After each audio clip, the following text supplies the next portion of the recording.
انسان جو عورت سے پیدا ہوتا ہے تھوڑے دنوں کا ہے اور دکھ سے بھرا ہے، وہ پھول کی طرح نکلتا اور کاٹ ڈالا جاتا ہے، وہ سایہ کی طرح اڑ جاتا ہے اور ٹھہرتا نہیں۔ کیا تو ایسے پر اپنی آنکھیں کھولتا ہے اور مجھے اپنے ساتھ عدالت میں گھسیٹتا ہے؟ ناپاک چیز میں سے پاک چیز کون نکال سکتا ہے؟ کوئی نہیں۔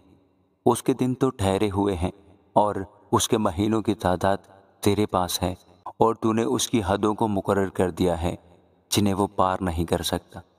اس کی طرف سے نظر ہٹا لے تاکہ وہ آرام کرے جب تک وہ مزدور کی طرح اپنا دن پورا نہ کر لے، کیونکہ درخت کی تو امید رہتی ہے کہ اگر وہ کاٹا جائے تو پھر پھوٹ نکلے اور اس کی نرم نرم ڈالیاں موقوف نہ ہوں گی۔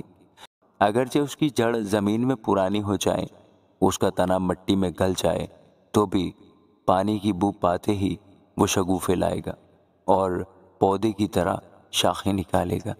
لیکن انسان مر کر پڑا رہتا ہے، بلکہ انسان دم چھوڑ دیتا ہے اور پھر وہ کہاں رہا؟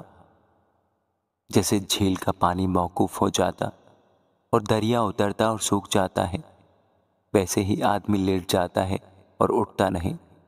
جب تک آسمان ٹل نہ جائے وہ بیدار نہ ہوں گے اور نہ اپنی نیند سے جگائے جائیں گے۔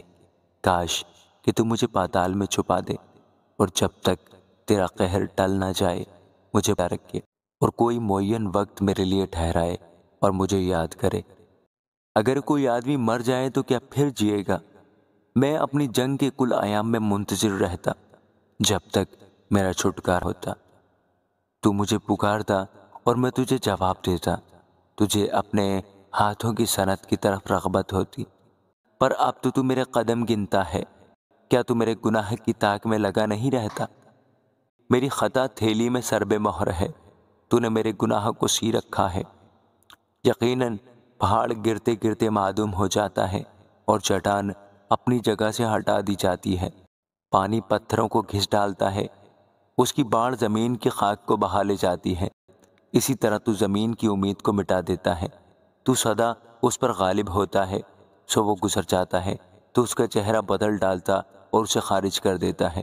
اس کے بیٹوں کی عزت ہوتی ہے پر اسے خبر نہیں، وہ ذلیل ہوتے ہیں پر وہ ان کا حال نہیں جانتا، بلکہ اس کا گوشت جو اس کے اوپر ہے دکھی رہتا ہے، اور اس کی جان اس کے اندر ہی اندر غم کھاتی رہتی ہے۔ آمین۔